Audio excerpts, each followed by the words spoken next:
Hari ini kita bahas babagan medar, nyapu, lakon nyapu, bersih-bersih di dalam rumah kan gitu. Rumah istilah orang tuanya dulu itu ya surga, bentuk surga dunia. Maka di sini surga itu kan sesuatu yang bertempat nikmat. Kita tidur di dalam enak, masuk ke rumah itu tenang, kan gitu. Maka ada gambarannya baiti jannati, rumahku adalah surgaku. Gitu.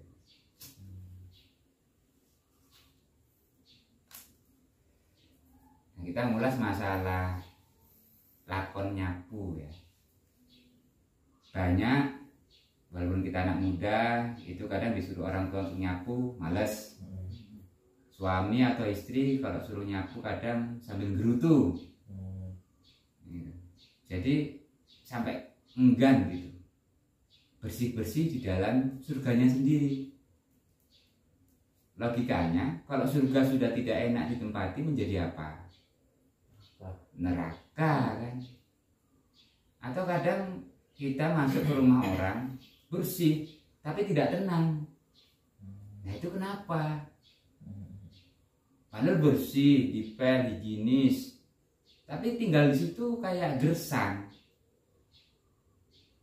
Nah ini kenapa? Kan menjadi pertanyaan. Terutama ibu-ibu lah. Kalau suruh nyapu kadang ngeluh. Jadi sambil nyapu, sambil ngomel aja. Emosinya meluap-luap sambil nyapu. Sambil ngepel ngomel aja. Memang bersih. Yang parahnya siapa? Laki-laki. Udah tahu ibunya sakit, nggak ada orang di rumah, istrinya sakit atau lagi sibuk. Alasan nyapu itu bukan kerjaan laki-laki. Walhasil apa? Yang awalnya rumah menjadi surga, bak neraka. Makanya kita bahas lakon nyapu ini, kita wedar ya. Di sini kita ulas. Kalau teknik nyapu macam-macam, teknik ngepel macam-macam, udah banyak lah dibahaskan. Tapi bagaimana sih supaya kita ini semangat dalam lakon nyapu? Walaupun kita laki-laki, nggak lagi cemberut, nggak lagi emosi ketika ibu menyuruh nyapu rumah, jaga kebersihan.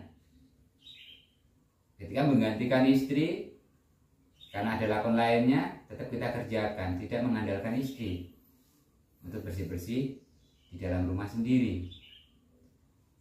Nah nyapu itu kan nggak bisa sembarangan,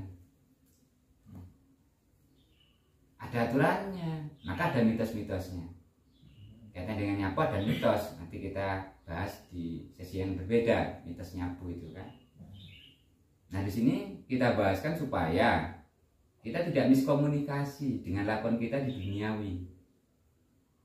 Yang pertama ya mesti dingerteni kan, kenapa harus nyapu? Kenapa ada lakon nyapu? Adanya sebuah lakon itu tentu Tuhan yang menetapkan, menentukan. Dan Tuhan menciptakan atau menentukan lakon, sebuah lakon pastinya tidak akan sia-sia. Dan semua hubungannya dengan diri kita masuk ke dalam. Maka kita ketika mengerjakan nyapu ya jangan karena mertua, jangan karena istri, ya kan? Jangan karena terpaksa, itu yang parah lagi. Tapi memang kewajiban loh itu sebenarnya. Maka nyapu itu kan tiap hari, bahkan tiap ada yang kotor kita bersihkan. Motivasi mengerjakan pekerjaan itu, lakon itu yang utama. Kalau karena orang tua pasti jemu, karena manusia.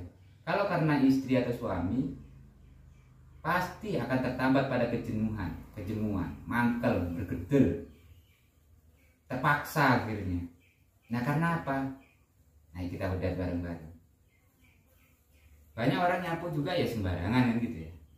Padahal tujuan nyapu apa? Supaya tahu perbedaan antara bersih dan kotor. Taunya bersih dari mana? Ya kan dari kotor. Maka kalau nyapu misalnya di pojok, itu kita di posisi kotor dulu. Ngerasanya pakai apa? Pakai kaki. Ngerasanya kan, bersihkan area bersih dulu. Ada yang mau dibersihkan dulu secukupnya. Nah, kemudian kita berpindah ke tempat yang bersih. Tapi sebelum berpindah, ingat kaki kita di sini kotor. Gesekkan ke sapunya. Itu ada maknanya itu. Maknanya apa? Agar kita tahu perbedaan antara kotor dan bersih. Agar kita ngerti bagaimana cara beralih dari kotor ke bersih supaya tidak mengotori yang bersih. Maka kaki itu digeserkan ke sapunya. Ketika kita di tempat yang sudah bersih, maka kaki ini menjadi radar, ini rasa. Agar area yang kita lewati, yang mau kita bersihkan benar-benar bersih. Kaki kan mudah merasa, maka ada istilah melihat tidak hanya dengan mata, melihat dengan kaki juga bisa. Dengan apa caranya? Dengan rasa. Contoh, ketika mati lampu, bulat gulita, kita melihat apa? Menggunakan apa penglihatan kita? Pakai tangan, pakai kaki kan? Nyenggol sesuatu, pakai badan. Oh, tembok, kok langsung tahu? Padahal mata tidak melihat, rasa. Kaki menginjak sesuatu, kok ngerti itu paku? Rasa. Sama ketika menyapu seperti itu, beralih dari tempat kotor ke tempat bersih. Baru kita arahkan ke depan kotoran itu. Kenapa kok mesti ke depan kotoran itu sambil kita maju ke depan? Ma'nawiyah itu. Ketika kita ini berada di keadaan bersih, di tempat yang bersih, maka kita akan tahu, ya kan, mana yang kotor. Sebersih-bersih tempat yang kita sudah bersihkan, tentu masih ada kotorannya. Dan kotoran yang wajib memang kita hilangkan adalah kotoran yang memang itu nampak atau mengganggu. Artinya apa? Ya, nggak akan ada bersih sejati kecuali Tuhan itu sendiri. Jadi dibersihkan sambil dikontrol pakai kakinya, gitu. Kenapa di depan? Itu maknawiyah juga. Apapun yang kita lakukan di duniawi ini, sebagai manusia, selama kita manusia, tetap kotoran itu ada. Jadi waktu nyapu, ya Mbok, sambil merenungi gitu, masuk ke dalam diri. Iya ya, kalau kotoran dalam diri saya, itu saya kesampingkan, saya bersihkan. Harus dibersihkan loh kotoran dalam diri. Kan gitu. Sambil dirasa-rasakan mana salah saya, mana dosa saya. Sambil kamu lihat kotoran itu. Jangan nyapu, kamu di posisi kotor, bersihnya nggak kamu sentuh. Kamu di kotor terus, nggak akan tahu pembeda bersih dan kotor. Bisa dipastikan tuh nanti hasil nyapunya kotor. Bisa dipastikan. Nggak enak diinjak. Kenapa? Baiti jannati. Enak itu kan dirasa. Maka kita lah sebagai radar untuk mengetahui kadar bersihnya. Oh iya, oh udah cukup, lanjut. Dan kotoran itu bukan untuk dibuang loh, salah. Ditempatkan. Berjasa nggak kotor itu? Berjasa kan? Karena kotor kita tahu bersih. Maka tempatkan kotor pada tempatnya, jangan buang. Tempatkan. Karena Tuhan tidak menciptakan itu dalam kesia-siaan, tidak. Nah, itu kenapa kok kita bersih-bersihnya seperti itu ya. Kita senantiasa meradar kadar bersih dengan kaki kita. Kotornya taruh di depan. Kok ke dalam diri? Manusia kalau senantiasa sadar dirinya kotor, tahu dirinya itu kotor, insya Allah akan menunduk. Ada gak orang yang kuda nggak gini? Pasti nunduk kan? Semakin orang tahu bersih, tahu baik, tahu benar, semakin nunduk. Itu filosofinya.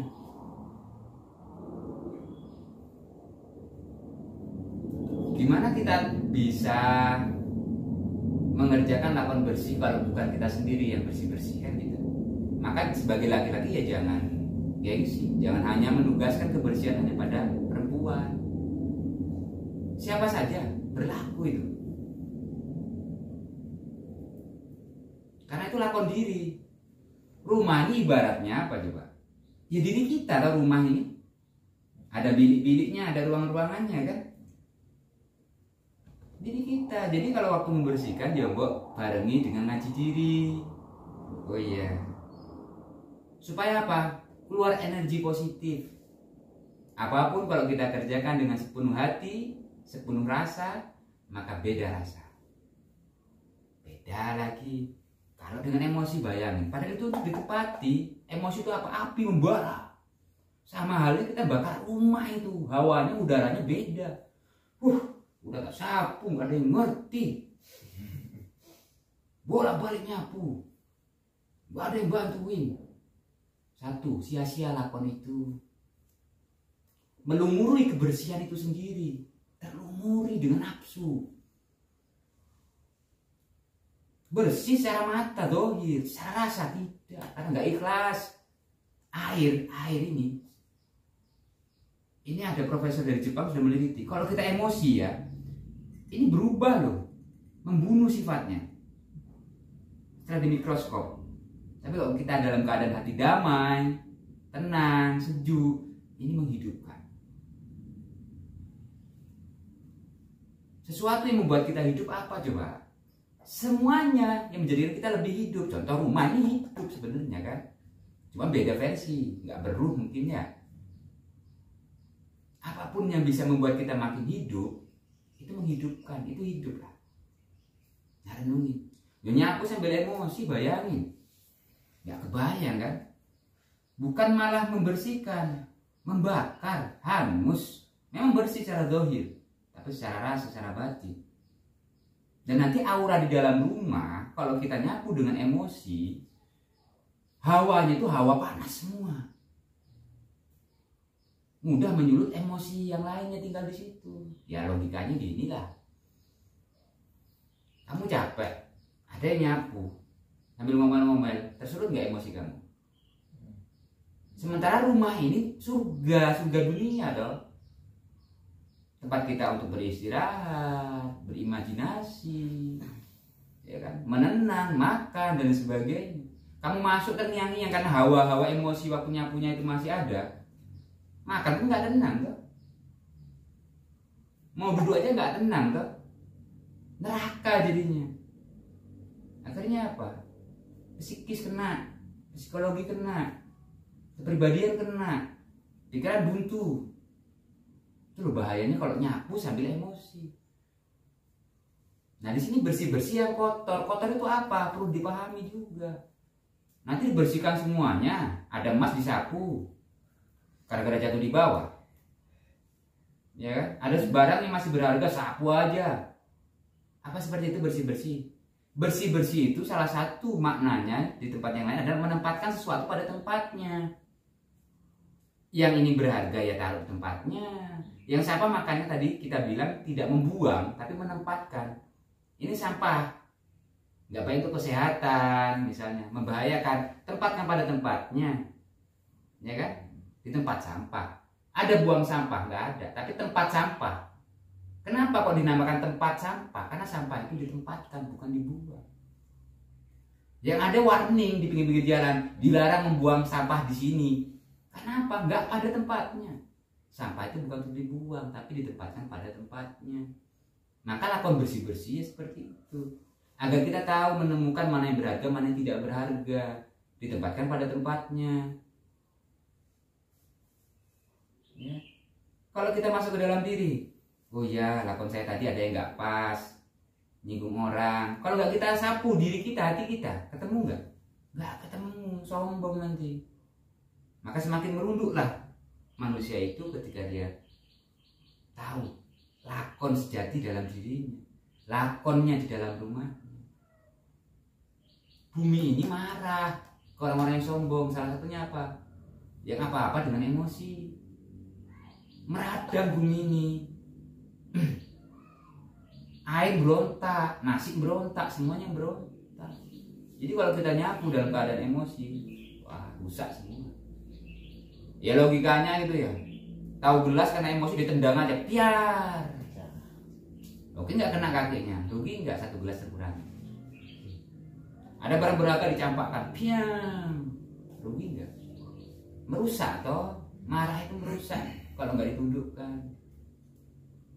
Ya siapa sih nggak mangkel capek-capek harus nyapu? Manusiawi. Tarik nafas dalam-dalam, tarik nafas yang menghidupkan. oh iya ya, saya kurang sabarnya.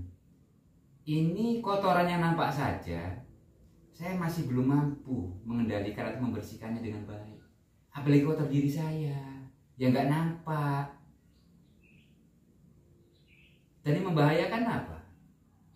Bukan hal yang besar, atau debu, kerikil, yang kecil-kecil. Kenapa rumah harus senantiasa dibersihkan?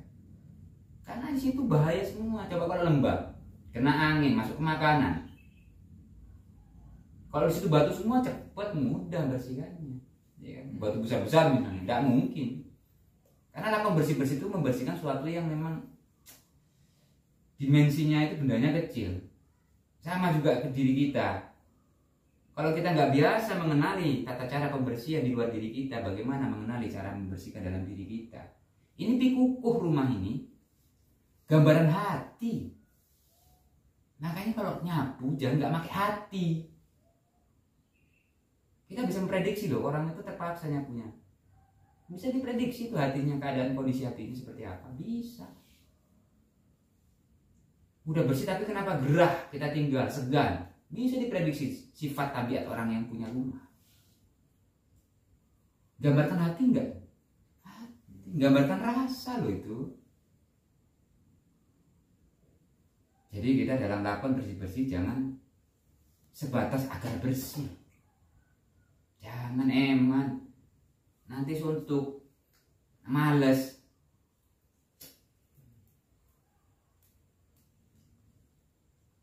Kita syukuri yang udah Allah berikan, Tuhan berikan, kita rawat. Oke lah, udah higienis rumah kamu, tetap harus dibersihkan. Gambaran apa? Hati kita, diri kita. Sesuci apapun dirimu, mengakui dirimu suci, tetap kotor. Entah sehari sekali, 2 hari sekali, 3 hari sekali, tetap harus dibersihkan. Kenapa? Udara yang kita hisap itu kadang bawa debu halus, itu kan? Ini kahuripan loh, kehidupan loh, nafas itu kan. Selagi masih bisa bernapas, maka orang itu masih hidup. Rumah ada gak hidungnya? Ada. Mau rapi kayak apapun, entah itu hidungnya AC, dia mendatangkan udara toh. Selama ada udara di situ berarti ada celah untuk kotor dalam rumah. Lembut itu yang paling bahaya. Dosa yang tidak diakui, tidak disadari itu yang paling baik, lembut. Merasa bersih, ya kan? Merasa benar. Oh, udah steril kamar saya. Nggak akan ada penyakit, kata siapa? Selama ada udara masuk, pasti kotor. Makanya lakukan bersih-bersih itu harus benar-benar. Ya kita harus nalar. Oh, yang di atas kita turunkan perlahan. Kan gitu. Kita lap, pakai lap. Nggak dipukul rata pakai sapu toh, lucu. Jadi ada yang pakai lap, bersih-bersih itu sama, membersihkan diri seperti itu gambarannya. Maka ketika ngelap tuh sambil direkso. Iya ya. Nah, ini akan menghidup rumah itu, hati itu. Kendali rasa, capek apapun ya udah lakonnya. Secapek apapun kita harus muhasabah diri. Ngitung-ngitung lakon diri, menghakimi diri, memarahi diri, menemukan kurangnya dalam diri. Banyak makna yang tersirat dari lakon nyapu. Jangan ikut-ikut yang apa ya, yang nyeleneh lah. Itu pikuku dari sesepuh turun temurun hingga hari ini lakon bersih-bersih itu. Nah, nunggu kotor mau bersih-bersih, nggak nyicil. Apa dampaknya? Nunggu seminggu sebulan, flu kita, muntaber kita, diare kita, ya kan? Jadi lakon bersih-bersih itu memang harus setiap saat sebenarnya. Setiap kaki kita merasa ada yang kotor, ngeres, langsung nyicil, lakon nyicil. Sedikit demi sedikit. Nunggu banyak nanti itu tadi emosi kita tergesek, ya kan? Kadang waktu nggak nututi, buru-buru, akhirnya apa ya, nggak maksimal, percuma, sia-sia, lakon sia-sia. Memang harus itu istiqomah terus menerus akan bersih-bersih. Dan yang terpenting adalah kita menjalankan itu bukan karena manusia, karena Tuhan yang memerintahkan kita untuk senantiasa membersihkan sesuatu, bukan hanya hati. Ya kalau hati orang biasa membersihkan hati, pasti biasa juga membersihkan rumah. Itu siratan kan, udah positif itu. Tetapi dengan cara yang baik dan benar, bukan yang hampa tanpa makna, bukan yang kering, disertai dengan rasa nyapunya, nyambung ke diri, ke hati. Maka nyapu kelawan hati, moko hati-hati. Nyapu kelawan hati, moko hati-hati. Jadi nyapunya dengan hati, bukan dengan emosi. Logikanya manusia kalau sudah tersentuh hatinya gimana? Lembut enggak? Sebajingan apapun kalau sudah tersentuh hatinya lembut. Lembut, sejuk rumahnya, damai masuknya, nggak gelisah. Insya Allah nggak ada mulut tiba-tiba keluar enggak. Dengan sendirinya. Dengan sendirinya. Jadi kenapa orang kasar ke kita? Sebenarnya hati kita yang kasar, bukan orang itu. Nggak usah ngurus orang. Hati kita yang kasar. Kenapa kok tamu nggak betah di rumah kita? Karena kotor toh. Nah kotor kan dua versi. Kotor yang nampak ya kotoran, kotor yang nggak nampak bersih tapi nyapunya pakai emosi, nggak ikhlas, nggak nerimo. Itu lakon. Padahal itu rumah dia yang nempati. Terus siapa yang mau merawat rumah ini kalau bukannya menghuni? Siapa yang merawat hati ini kalau bukan diri? Logikanya seperti itu. Berarti sama kayak rumah kosong gitu ya? Ya. Nah, rumah yang lama nggak dihuni kok tiba-tiba lapuk. Gitu. Nah, hancur kan? Hancur. Sama hati yang kosong juga demikian. Maka harus diisi tuh hati itu. Harus nantiasa dibersihkan kan? Rumah ini gambarnya kayak hati lah enaknya nih, karena kaitannya dengan sapu, menyapu.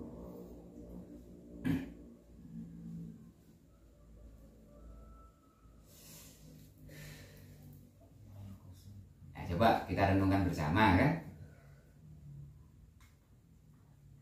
Jadi nggak ada lagi dalih seharusnya. Nyapu urusan perempuan. Jangan dikte Tuhan. Bersih lakon bersih itu urusan kita semua manusia. Nah, ya jangan andalkan orang lain lah untuk mengenali rumahmu. Banyak loh zaman sekarang rumahnya lebih dikenal orang lain ketimbang dirinya yang punya rumah. Lucu enggak? Akhirnya apa? Dia memiliki rumah megah tapi tidak menikmatinya. Sebatas tempat istirahat tidur, udah pergi lagi. Nikmat enggak ya seperti itu? Ya kalau rumahnya luas, ada pembantunya, paling enggak kamarnya sendiri dong buat saponi. Jangan semua orang gitu. Takut kita ini. Kita kalau udah terbuat dengan keadaan, lupa diri. Nggak ada nanti itu perlambang atau lakon yang membuat masuk ke dalam diri. Merasa di atas angin terus. Bahaya. Maka ketika teman-teman nanti jadi presiden kah, kiai kah, ingat perkara ini. Warisan dari leluhur babakan nyapu itu nggak sembrono. Berlaku untuk anak cucunya. Sapu kamarmu paling enggak. Nah terus kamu kalau kiai nyuruh tok kamu ke santri. Terus kamu ingin menjadi pioner gitu, contoh, menyontohkan. Nah, itu lakonmu itu bukan karena mencontohkan. Bukan agar rendah, karena perintah Tuhanmu. Ingat, dapat faedah, dapat manfaat. Itu lakon meresiki dirimu sendiri. Karena kakimu akan mengambang ke situ terus. Gimana kalau kita akan peka terhadap langkah yang kehidupan yang kita jalani? Kalau kaki kita ini tidak terbiasa merasakan bersih dan kotor, nanti sembrono, merasa bersih terus, ciloko. Maka kalau masuk rumah, ya gesekkan dulu. Kenapa? Agar tidak membawa hal buruk dalam rumah. Sampah-sampah artinya apa? Ketika kita sudah melalang buana, hati kita kemana-mana, belajar kemana-mana, reduksi. Terima yang baik-baik di sini, jadi penguat. Gitu loh. Maknawi ada keset depan pintu itu. Kenapa harus dikesetkan? Karena itu bersihnya sudah nempel. Maka untuk membersihkan harus agak kasar, dikeset, digesekkan. Kalau ingin bersih hati harus siap dengan gesekan. Harus siap dengan caci maki, teguran, nasihat. Itu maknanya.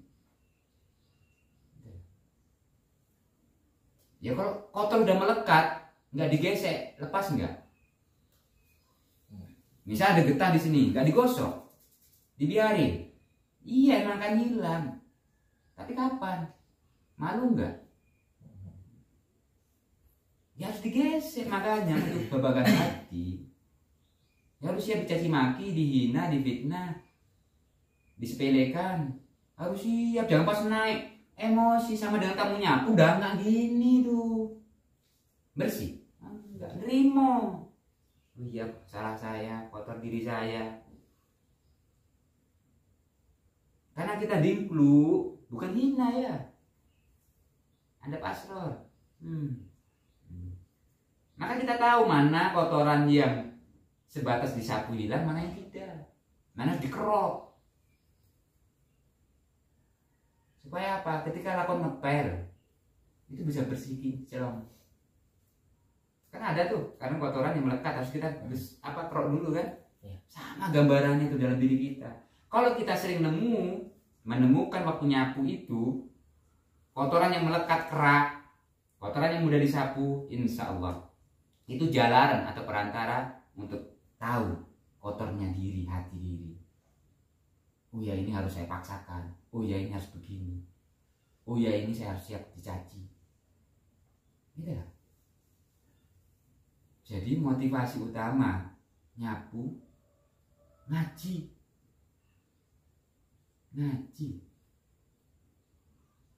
Ngadep marang Sang Maha Siji. Gitu ya. Sambil ngorek gitu. Merogoh perkara diri dalam hati. Coba berada misal nih, kamu udah punya istri, ngeliat istri kamu nyapunya penuh dengan penghayatan, tambah sayang nggak? Tapi kalau kamu ngeliat istri kamu nyapu sambil kamu tuh masuk gimana coba? Kerjanya ngopi, beda kan? Begitu juga kita laki-laki ketika nyapu dengan penghayatan, senyum, dengan penuh belayan, buang sampahnya, kemudian menempatkan sampah pada tempatnya. Gimana? Semua akan terkesima. Kita akan bebas rumah kita ini dari huru hara. Karena hati yang ditancapkan, welas asih yang ditancapkan, kasih sayang yang ditancapkan, penghormatan yang ditancapkan. Jangan mentang-mentang sampah dibuang, tapi tempatkan. Maka ada nama tempat sampah kan. Logika itu pakai tempat sampah. Berarti apa? Tempatkan sampah pada tempatnya. Rubah pola pikir. Ageng pikuku kuno. Jangan semena-mena anak modern zaman sekarang. Udah gak zamannya laki-laki nyapu, gak zamannya perempuan nyapu. Wis toh. Omongan orang tua dulu itu jauh dari meleset karena tulus dari dalam hati. Perempuan yang gak pandai nyapu bisa diperhatikan, lakon dirinya. Laki-laki yang tidak pandai menyapu bisa dipastikan, lakon dirinya. Gak akan peka terhadap hati pasangannya. Banyak tidak pedulinya. Monggo lah dinalat, monggo dikaji. Bukan mencari aib orang. Silakan perhatikan. Karena lakon nyapu itu lakon juga untuk melembutkan diri hati. Kenapa di dalam rumah harus senantiasa disapu? Coba renungkan, reduksi dalam diri. Biar nggak sia-sia gitu loh. Biar warisan leluhur itu tidak sia-sia. Nggak sembarangan nenek moyang kita ngasih wejangan-wejangan kenapa harus nyapu nak, Bu, ger. Sering-sering ngono, resik-resik kan? Sering-sering bersih-bersih. Kelopkan antara hati, jiwa dengan duniawi, sejajarkan sehingga seimbang. Karena di rumah inilah tempat kita beristirahat, mengolah rasa, meletakkan sesuatu yang berharga. Rawatlah dengan benar-benar, sepenuh jiwa, raga, agar tidak sia-sia. Karena Tuhanmu lah yang memerintah untuk melakukan bersih-bersih. Maka karena Tuhanmu lah engkau melakukan bersih-bersih. Dan Tuhan memerintahkan perintah itu bukan hanya untuk duniawimu saja, atau benda-benda yang kau miliki di dunia saja. Pada hakikatnya adalah gambaran untuk membersihkan diri, jiwa, raga, hati, rasa yang ada dalam diri kita, tanpa terkecuali baik laki-laki dan perempuan. Menjadi lakon wajib harian untuk senantiasa diambakan pada jalan yang benar, jalan yang bersih. Kaki sebagai perlambang untuk tinuju atau menuju. Jika tidak kita biasakan mengenali mana yang kotor dan bersih, bagaimana kita tahu jalan yang kita lalui itu menuju pada yang kita harapkan. Jadi monggo, buat kita terutama, kita bukan orang lain, resapi lakon menyapu ini. Jangan hanya sebatas ingin dialem, pasti kecewa. Jangan hanya sebatas ingin didamba-damba, pasti jerah.